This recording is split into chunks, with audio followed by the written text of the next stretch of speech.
बिस्मिल्लाहिर्रहमानिर्रहीम। इंतहाई वाजिब एहतराम नाजरीन किराम, नन तासु सरे यो ढेर ज़्यादा इंफॉर्मेटिव मालूमात वाला वीडियो शेयर कोम चे पागे सर तासु ژوند की सुकून राशि, आराम राशि,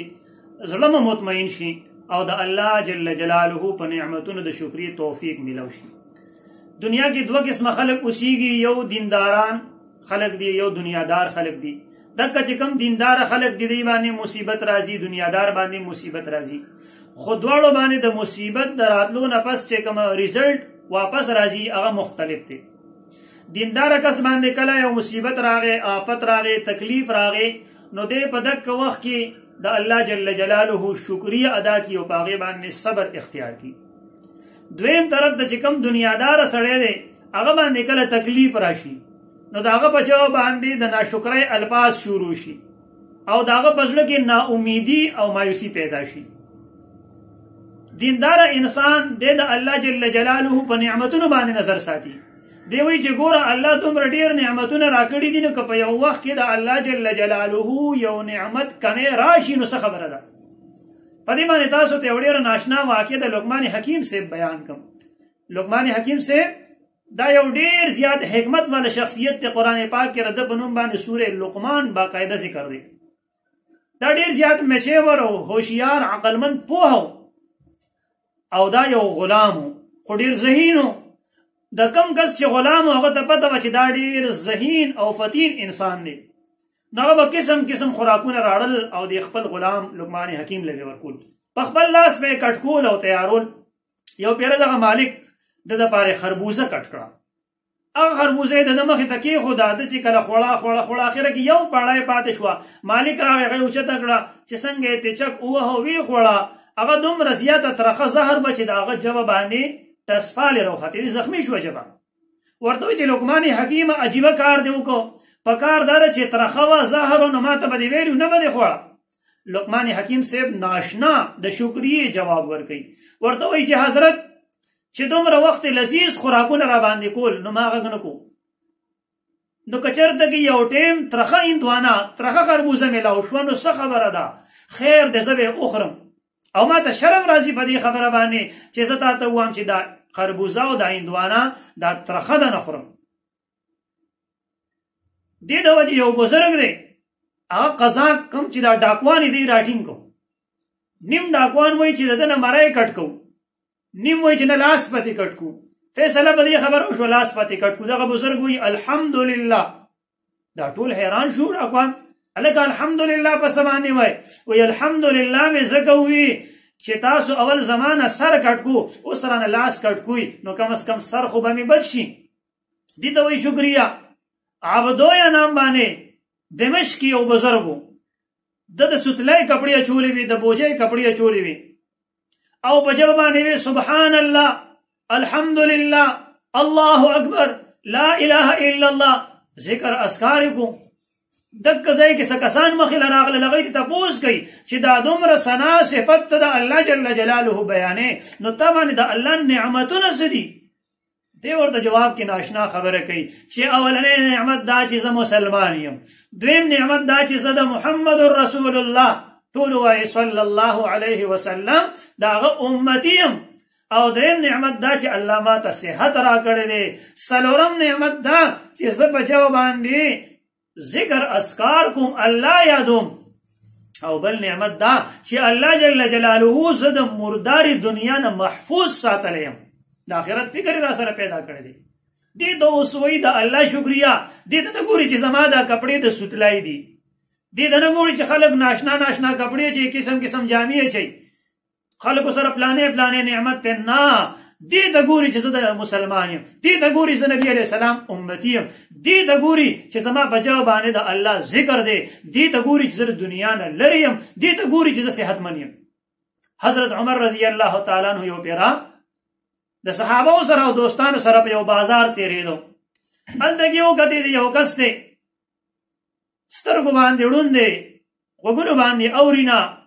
लासो खपू बांधे शल्ले और सरमन बाने द अबरस बीमारी आकम तजे ब्रगे बीमारी हुई। उमर फारूक रजी अल्लाह तआला अन्हु खपल मलगरो न तपोस गई छे मलगरो जवाब रा गई قرآن پاک کې دی ولا تسألن یومئذ عن النعیم چې د قیامت په ورځ به الله جل جلاله خامخا ستاسو نه ستاسو د نعمتونو باره کې پوښتنه کوي. نو آیا دې سړي نه به اوس پوښتنه کوي؟ صحابه عرض کوي ورته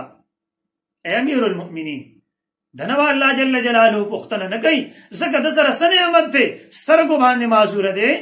وګونو باندې معذوره دی، لاس او خپو باندې فالج زده دی،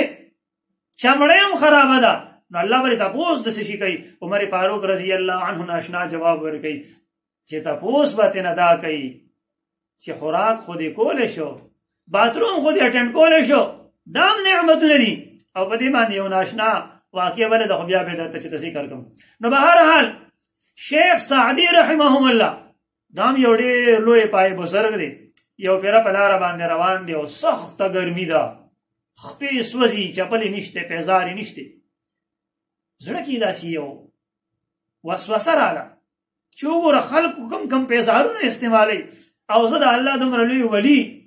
لوی بزرګ، د الله دوست، په دې سخته ګرمۍ کې په دې ګرمو شګو باندې سفر کوم روان یم. دې کې د ماسپښین مونځ وخت راغی، مسجد ته وردن نه شم چې مونځ ادا کړي. ویې کتېدل هلته په سیړو باندې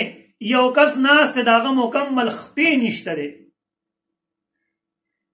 حضرت سیده لاړو او الله جل جلاله ته په سجده باندې پرېوتېدو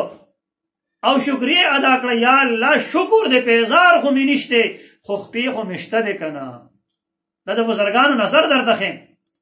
رابعه بصریه رحمهم الله دا هم یو لوی بزرګه ده، یو پیر روانه ده، ملګري ورسره دي، خپو کې ازغې لاړو، وینه ترې روانه شوه، یکدم کېناستې ده، د خپې نه ازغې ویستو، وینه ترې روانه ده او دی ورته وخاندل. تپوس دی وشو ولې دی وخاندل؟ په کار خدا ده چې خفه شوی وي. دی ورته یو مې خاندل ځکه چې خپو کې مې ازغې لاړو، د هغې نه وینه لاړه. ناشنا خبره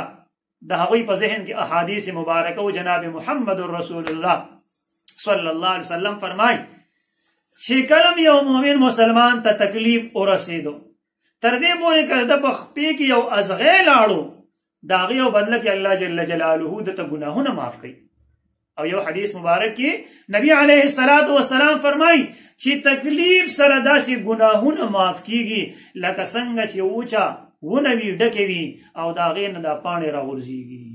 داسې د مسلمان نه ګناهونه ختمیږي. بلکې یو حدیث مبارک کې نبی علیه الصلاة والسلام فرمای چې کوم کس باندې دنیا کې تکلیفونه راشي د ګناهونو نه به داسې پاک صاف سوتره شي چې الله جل جلاله سره به ملاقات شي. حدیث مبارک کې راغلی نبی علیه الصلاة والسلام فرمای چې کله یو مؤمن مسلمان باندې ډیر زیات تکلیفونه راځي،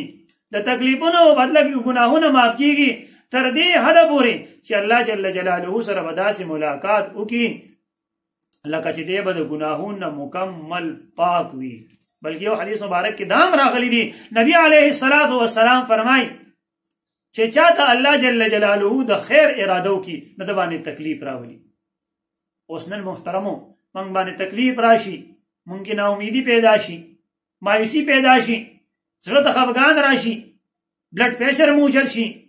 هارټ اٹیک را باندې راشي، برین ټیومر وشي. اوهو